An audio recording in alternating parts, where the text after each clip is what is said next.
Heather, good evening. Leaders here with the Virginia Hospital and Healthcare Association tell me that IV fluid shortage is actually having a very small impact. As of right now, UVA Health has temporarily halted non-emergency procedures, better known as elective surgeries, and officials hope that won't be for long. A father is speaking out after he says his newborn was hurt in the same NICU currently under investigation. The infant was in the neonatal intensive care unit at Henrico Doctors Hospital last year when authorities say he suffered level 1 abuse. That NICU is now under investigation because 3 babies found with unexplainable fractures in late November and December of this year.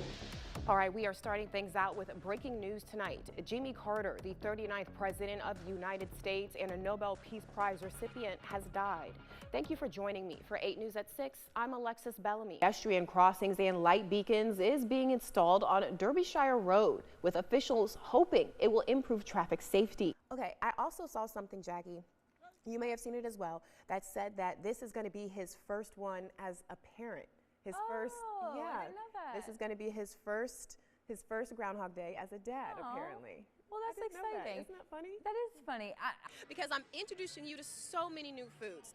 We just tried those crab cake egg rolls. We just had dinner. We're about to have dessert now. I'm about to introduce you to something new and sweet here. I'm joined by Whitney Wayman with Parnell Foods. We're about to talk about this delicious new dessert item, totally different from anything you probably had at the fair before. Whitney, what do you have in your hand? Westwood and Landville Avenues near the Arthur Ashe Boulevard exit to 78, where this incident is actually still unfolding. So take a look at this really quick. Right up here, right over this overpass, you see the south right lane, the right shoulder and that exit are still closed after a number of people, as you both mentioned, were seen blocking those southbound lanes of the I-95 earlier this morning. Chesterfield police officer was actually shot in the boot by a man who police say was here at Chippenham Hospital checking himself in for a mental health evaluation. This weekend, the capital city Kwanzaa celebration offered Central Virginians an opportunity to partake in the holiday. Check this out. Attendees enjoyed dancing, music, and great African food. Shoppers also had a field day exploring the African market. To organizers, an event like this is all about community. Heather, Eric, good evening. We've learned that leaders say that those viral pictures, which we saw, do not accurately depict the type of lunches that students are served in Petersburg cafeterias like this one. I made some before. So if I was to hold this right now and try to throw it at my photojournalist, Mark, let's see how far it would go. It kind of hit him. So it made some way, but this is the kind of snow we're dealing with. Regardless, as Jackie said, this is also in combination with what we saw on Monday, so stay off of the roads. VDOT says this is not what you want to be in.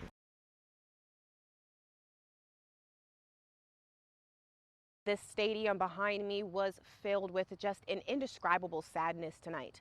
Earlier, I was at the vigil in the bleachers surrounded by Nathaniel's family, his friends, classmates, just anyone who knew him. Everyone came together tonight to support each other and to share their lasting memories of him. God is good. He is so good, he was ready for his child. He is so good that Nathaniel lives on. He is so good. Nathaniel is here with us. Our Father is the God of the living. Don't focus on how he left, but just remember, he's in God's house. Heartbreak for all those who knew 15-year-old Nathaniel Clark Jr. Dad always kept a smile on his face and never failed. He was a happy person. An outpouring of classmates and community members filled the stands of Hermitage High School's football field on Thursday night to honor the young life. Community. I feel like everybody has literally rallied around everybody, tried to be there, whether it's a text, a call, or a hug in the hallway with the kids or another teacher. Kiara Williams was Nathaniel's teacher for the 9th and 10th grade. She says that what she saw today was exactly what Nathaniel would have wanted to see from the people who love him. His other friend that passed away, and I was the one there to help him through that. And now he's not here to help me through him. Many family and friends who were present for Thursday's vigil say the last time they saw Nathaniel was right here in the stadium for a Hermitage football game last Friday night.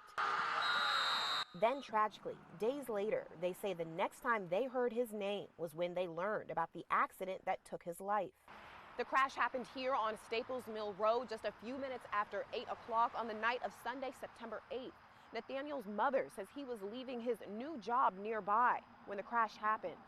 Now a growing roadside memorial, this flower stands as a reminder of a crash that took someone who meant everything to so many. No child should lose their life. I mean, he was only 15 years old. Williams says that the focus now is healing and being there for each other. I just wish I had one more time to spend with him that night.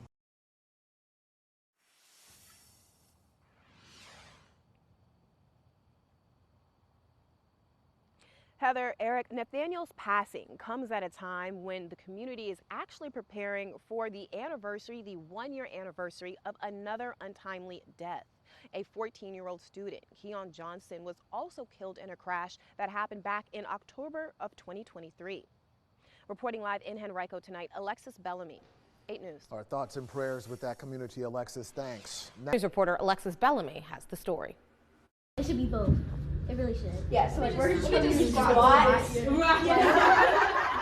I'm inspired and I'm motivated. Both words can be used to describe Bianca Myrick.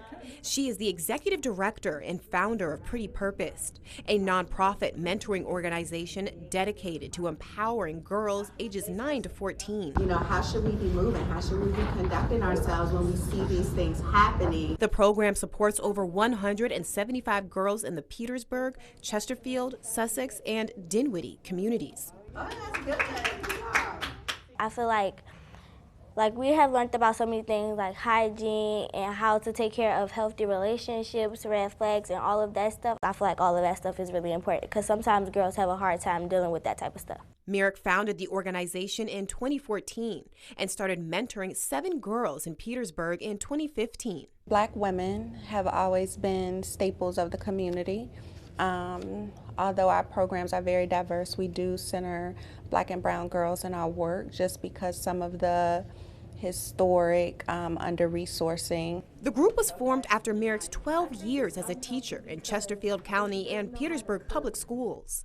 She is currently an adjunct professor at her alma mater, Virginia State University, where she teaches program planning and nonprofit leadership. Even during my time as a teacher, when I'm interacting with children, I think about how would I want that interaction to be with my child. Myrick is also a mother. Her son Bryce is 11 years old. And he talks to me about a lot of things. While so much of Myrick's life has been full of days packed with purpose, she also has seen her share of darker days. Myrick is a domestic violence survivor, but says her past doesn't define her. As a matter of fact, she started Pretty Purposed while she was in the middle of a legal battle with her abuser. It was a dream of mine, but it was like, when am I realistically going to dedicate time to this? And then I had to be on leave from work due to those retaliation charges. And I was like, well, might as well do something until I go back to work. And back to work she went. Myrick was recently ranked number 34 in Style Weekly as one of Richmond's top 40 under 40 in 2023. She also became the co-founder of Collective 365, a trust-based philanthropic group that focuses on helping other nonprofit businesses and leaders. Black women-led organizations that specifically work with girls are significantly underfunded. If you look at the statistics between Black women-led nonprofits and other nonprofits, the funding disparities are pretty wide. Myrick says as long as she continues to keep her faith in God and her passions and purpose in front of her, she is ready for anything. It's amazing to show up in this space and be able to build community among Black women. That's a challenge that we face. Whether it's 5 girls or whether it's 500 girls, the work that we do is really meaningful. Myrick also mentors and provides internships for young women at Virginia State University, Virginia Union University, and Virginia Commonwealth University, all through the Pretty Purposed organization. In Petersburg, Alexis, Bellamy, 8 News.